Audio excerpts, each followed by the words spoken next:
All right, guys, we're going to do a quick vlog on the ZL1 track alignment and a couple things that I think that I need to warn other owners about. And this is not just the Camaro ZL1. This is any Camaro, including the ZL1, of course, the 1LE ZL1 and the Camaro SS1LEs.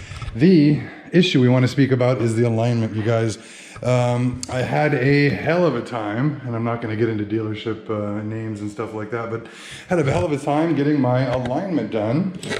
This became a little bit, actually more of a little bit than an issue, became kind of a big issue. And you're thinking that the alignment specs on a Camaro or a sports car is something that would be pretty easy to get done. Now, my main issue, you guys, I had the alignment done at my Chevrolet dealership, and it was done a whopping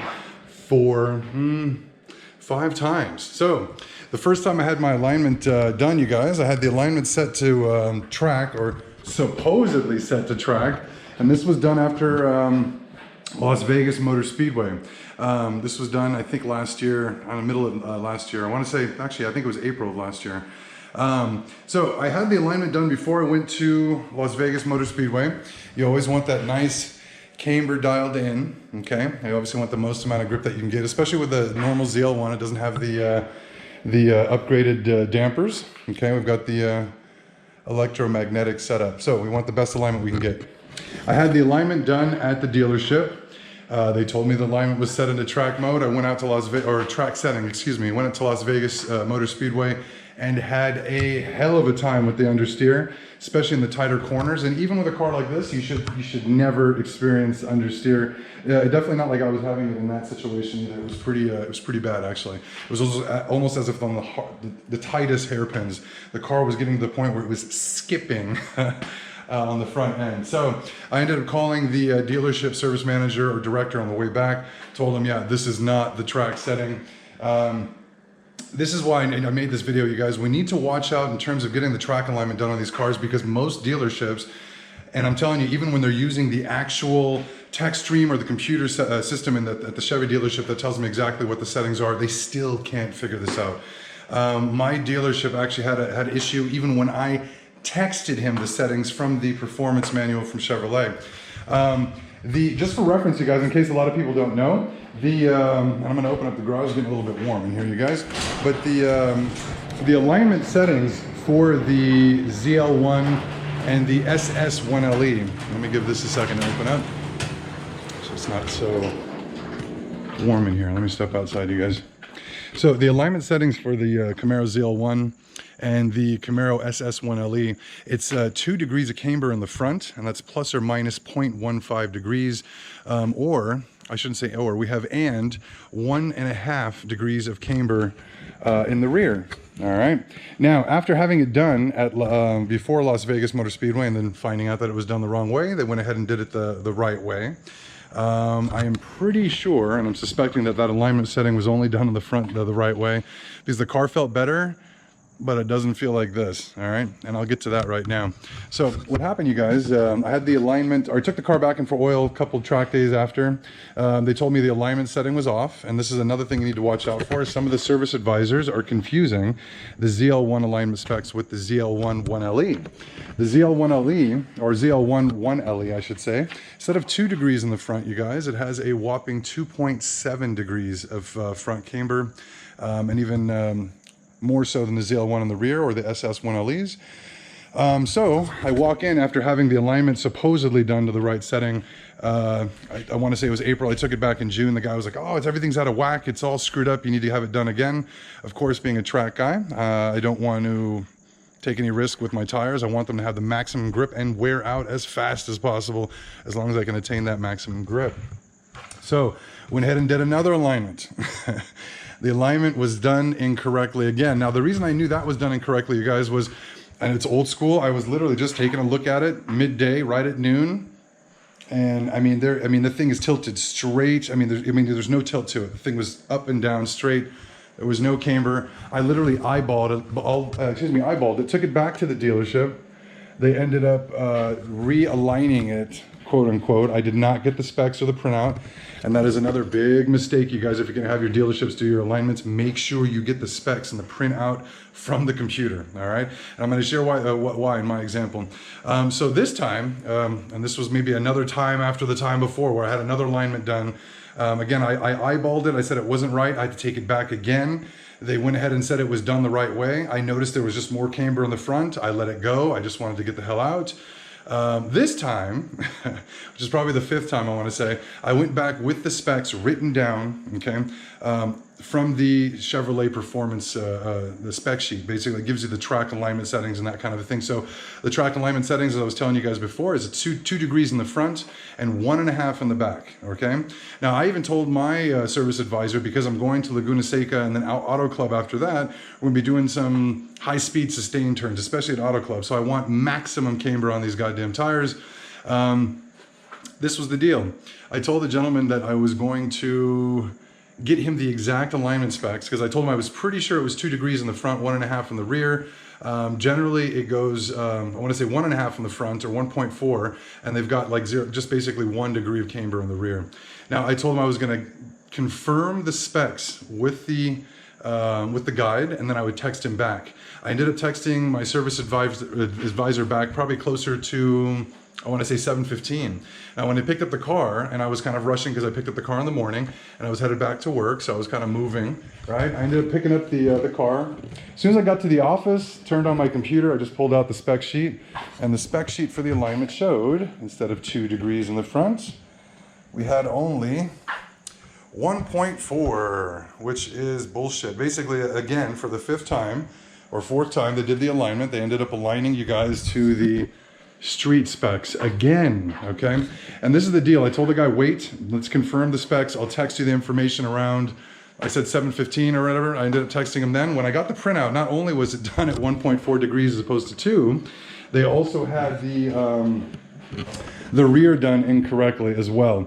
And then when you looked at the spec sheet to show even the time of the alignment, because that's how specific these things can get, the time on the alignment sheet showed 5:47 p.m. when I didn't text him until 7:15, let's say.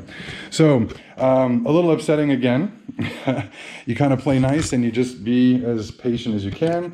I ended up going back to the dealership after I picked it up in the morning on my lunch break to get the car realigned. We finally got 2 degrees in the front, and we got that nice 1.5 in the rear. Now, what I even told him, not that we can gauge by this, you guys, but what I even told him was, instead of going with the flat 1.5, it says 1.5 plus or minus 0.15 degrees. So I even told him, you know, if we can, let's go to the higher end of that. I would much more, I would prefer as much camber as I can get. And I made sure too that the toe and the caster was all dialed in as recommended by Chevrolet, basically. So we finally, after 5 alignments, and I did pay, I want to say I paid for most of those, to be honest. I think the last one they did half off. We finally got the right alignment specs. Now, when I ran Auto Club, you guys, back in October of 2018, I ran a pretty quick time for a ZL1, especially a non-1LE. I ran a 150.3. That's pretty goddamn fast, actually, for considering I've only been there twice with the ZL1, so it's not bad. But now that I know that I've got the right alignment specs, I want to say I can go. I'm hoping I can break into the 149 range. The other thing that was pretty significant, and I'm not going to say this kind of slowed me down, but when I was at Auto Club, the other issue that I had with my brakes, you guys, and this is another issue I want you guys to watch out for, is the bleeding of the brakes on the ZL1. There's very specific instructions in the, now when I was a Lexus guy back in the day, they had what they called a tech stream, and the tech stream basically gives the tech every single specific step on how to perform every specific job on the car. These guys were not bleeding the brakes the right way. They weren't following the rules in the tech stream, or the Chevy tech stream, excuse me. So they ended up basically bleeding the brakes wrong. I had tons of air in my brakes and ended up running a 150.3, chasing, I would say, one of the fastest guys I've ever run with, and with massive air in the brakes and the wrong alignment. So I'm actually looking forward to heading to Auto Club, and of course just exploring Laguna with the right specs, you guys, on the alignment finally. Very, very exciting. I know it sounds kind of funny, guys, but again, we're looking for as much grip as we can get. We've got brand new tires and brand new everything in the front, basically. New rotors, new pads. Of course, we're running the .4 fluid. Like I'd mentioned before, you guys, in the last vlog, I'm trying to run the .4 so that we don't have to worry about that downhill speed. I think we're approaching, I thought it was closer to 125 or 130, but when I was watching the videos this evening, and of course I do my studying before my track days, the speeds are closer to 120, but you're going to bring it down from 120 to closer to 50 and into turn 2, which is kind of a hairpin. So it's going to work the brakes quite a bit. But like I said, finally excited just to have the correct alignment specs, you guys. And remember, it's 2 degrees in the front, 1.5 in the rear, and on both of those, that's plus or minus 0.15 degrees. Make sure you guys get your alignment spec printouts. Do not take their word for it, you guys. These guys are great guys. The Chevy guys, I don't know whether it's just rushing or what. The attention to detail is not that great with the technicians, I've noticed. Some are better than others, but I think the issue is at some of these locations is they're giving the cars to different technicians to do different things. So when I picked up my car recently after service, the brakes were finally done the right way. It's probably the first time in 3 track days I've had firm brakes, so I'm excited. We got the track alignment done, but like I said, that took I don't know how many visits, so make sure you guys get your printouts when you guys do your alignment specs. And then also make sure that if they're bleeding the brakes, because this is not an uncommon issue, make sure they're doing it the right way. There's an upper and a lower, or an inner and an outer valve, whatever it is basically, but sometimes they're only bleeding one of the 2, and you're not getting the correct bleed. And then the cool thing, like I said, we're going to be running the .4 fluid, so we'll be able to go a little bit deeper and a little bit harder into those braking zones, and with those fresh tires, we'll have tons and tons of grip, or as much as we can get with a ZL1 non-1LE with the magnetic suspension basically here. Anyways, you guys, thanks for checking out the vlog. Again, we're checking out the new GoPro Hero 7 Black as well, just to see how it works. I'm hoping the stabilization comes out well. And like I said, just a quick video. Might as well, you know, fire up the new GoPro and check it out and see how it works. But new video on just watching out for alignment specs, and make sure that your techs are using the information in the Chevrolet tech system to make sure that they're bleeding the brakes the right way on these things, you guys, because I know if you think about it, for most people, most enthusiasts too, you're thinking about a brake bleed. That's not a complicated job, and nor is an alignment for most part, right? You think it's a 20-30 minute thing, it goes up on the rack, it comes off, and it should be dialed in perfect. These guys are literally going through the Camaro stuff or information on the computer, and they're confused. And then they're emailing me asking me, hey, which one is the right specification? I'm just like, because it doesn't even say in the computer ZL1. It basically says 2018 Camaro track specs or 2018 ZL1 1LE. So you or the service advisor, or I should say, and or the service advisor should both know that for the ZL1 we're running the same specifications as the 2018s, or at least in this instance, because this is a 2018 ZL1, it's going to be the year of your Camaro and the track specs for the non-ZL1 1LE. That'll be for the SS1LE and the ZL1. We use the same specs. And then like I said, the ZL1 1LE uses a different spec where the camber goes up a bit higher, basically, because of the suspension on the tires on that particular car. So just a heads up, you guys.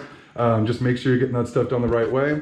Thanks for checking out the new vlog, and like I said, I'm looking forward to making a whole bunch of new stuff with this new GoPro Hero 7 Black, and I am looking forward to shooting some crazy video for you guys. And I've been studying every night. Every night I sit there and I watch my track videos, not mine, but other people's track videos at Laguna for a good, probably an hour and a half to 2 hours every night. And then I chill out, watch a little TV, and just go to bed, basically. But you wanna practice, you wanna learn every single corner, and so you can visualize it even before you get there. Anyways, you guys, I'll catch you guys on the next video. Thanks for checking this out. Catch you next time.